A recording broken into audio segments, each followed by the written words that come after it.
Look at this, my trailer came off of my truck and I'm trying to figure out why. What the bike looks like. You ready? Yeah, man. Oh man, dude. And happy Father's Day. You too as well. So this is actually, this gray that's right here.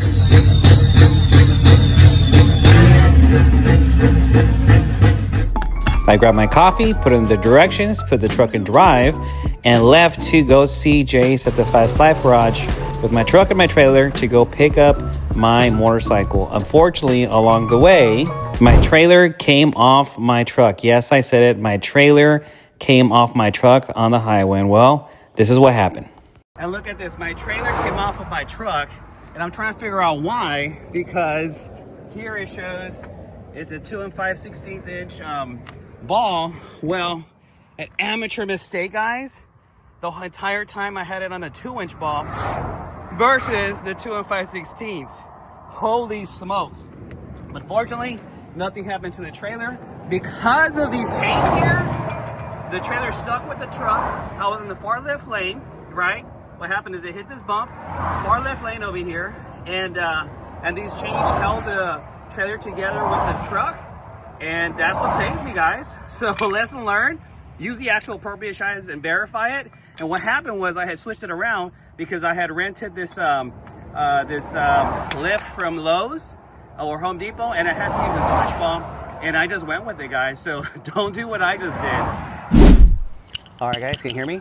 We just got here to Jace's, and let's check out the bike. Just waiting for these doors to open so I can see what the bike looks like. You know what I mean? I'm just super excited. I'm literally standing outside of the gate here, the fence here, and I'm just curious what the bike looks like. You ready? Yeah, man. All right. Let's do this. Let's do this. All right, man. All right. So, walking in here. Oh, man, dude. Oh, man. The first thing I want to do is give you a hug, man. And happy Father's Day. You too as well. This man here is here on Father's Day. He's staying up and long hours and just kicking ass, dude. Yeah, Flake is definitely, Flake and candy are two things that make it pop, but also they make you work for it. Oh, yeah. So. Oh my God, the front fairing, dude. Holy snap. This looks real sleek, classy, complimentary to the look. We're gonna get rid of the Baja lights down there, so don't worry about that. New wheels and tires, that's coming, but man, dude, it just, this candy flake, your signature champagne flake, right? Like, yeah. It's just poppin', dude, man. Oh, dude. We're gonna change tomorrow. We're gonna go change the wheels, the ones you saw on the tires, Master Cruise Techs. Dude, are you kidding me, man? Jace, you put your back into this, man. Holy shit. So at least the cockpit view will have something nice to look at. Dude, look at this, man. Look at this flake. All right, so this is your signature champagne flake, right? Let me kind of get this from you.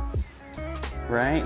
Yeah, so we have we've been a part of what they call Team Paint Huffer for the last, I don't know, 8 years. Mm-hmm. And we developed this champagne colored flake, which is a nice contrast between your gold and your silver. Mm-hmm. You know, kind of gives it more of a classy look. Yeah. And, you know, we developed that with Brian over at Paint It for Metal Flake. And yeah, we've been pushing it when we get a chance to work with it on bikes like this. So, dude, looks good under candy red.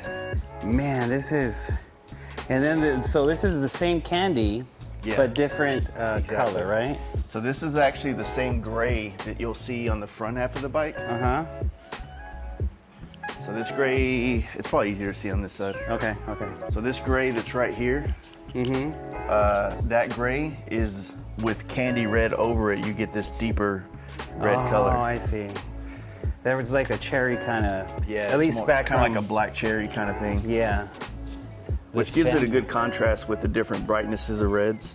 So I remember when I came and I saw you with your surgical arm just kind of cut over that, but not cut Dude, this is that pinstripe. Yeah, and like I said, the way I try to design these paint jobs, Yeah. like this gray, this color here, this black, these are way easier to repair. So say you're riding this thing across country, you're putting long miles, and you catch a rock chip in it. I mean, lo and behold, let's be real, it always happens right here in the candy red with the flake. Yeah. But, you know, we've eliminated a lot of the direct impact. So if you get a chip in this black, that's an easier repair. You get a chip in this right here, it's easy as well. Yeah. But so you thought of the whole thing already from years of experience, obviously. just, you know, riding bikes across country myself, you know, obviously having mini baggers over the years, you just kind of see where the chips tend to happen the most. And the same thing like on the saddlebag back here. Oh yeah, right by the right there. the crash I mean, bar. you kind of got the crash bar, which will help save a lot too, but that's another really high prone area for rock chips. and then obviously down here, right? Down here, we're gonna have to deal with that. Yeah. What do you It feel just looks about the best. covering with the PPF or whatever that's called? I've seen people do it. Personally, I've never messed with any of that type of stuff. Only reason being is that usually the paint jobs are not here long enough for that stuff to be applied. I understand. Because there's like a 90-day wait.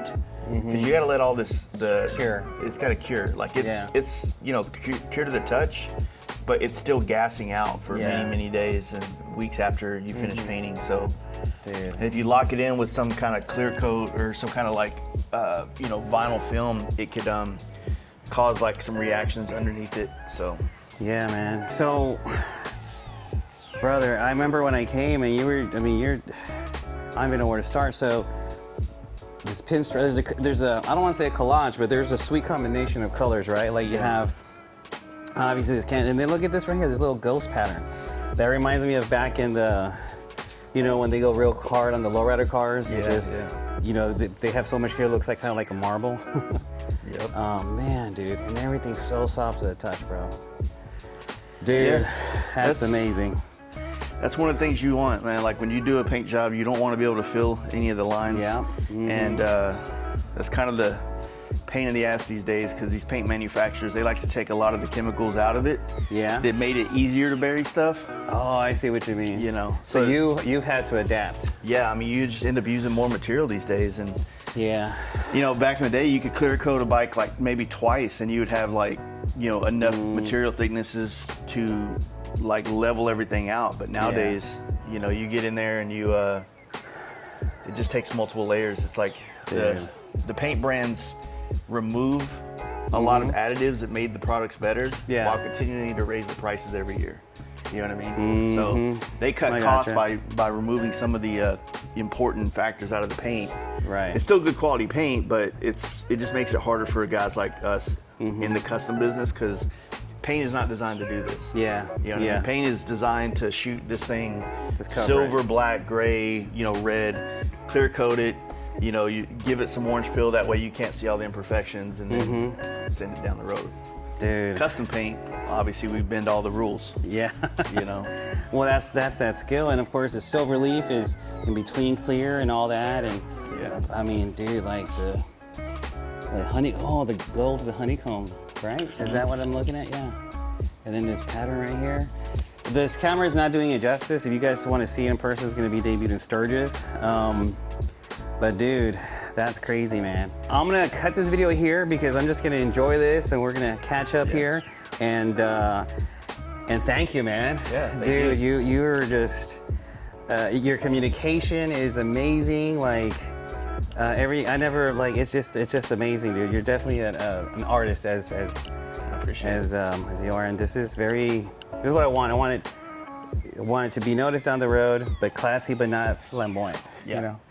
But full disclosure, originally when I talked to him, I wanted a neon kind of color. Yeah. And well, they just say that wasn't appropriate. but anyways, man. You know, in this world, the customer's not always right. So yes. sometimes you gotta like, you know, I like to tell people what my job is to manage expectations. And so when you tell me all these pieces of this puzzle you want to put together, my job is to turn it into reality. Right. And make it practical. Right. So, right. You know. So to all you guys that have an idea, ideas are great, but definitely consult. Yeah. And we didn't only consult on the paint job, but he advised me so much with from the wheels to the back and the look, the final touches and tweaking. He's well more versed in this than I am. And again, man, thank you so much. Thank you for the opportunity. Cool, dude.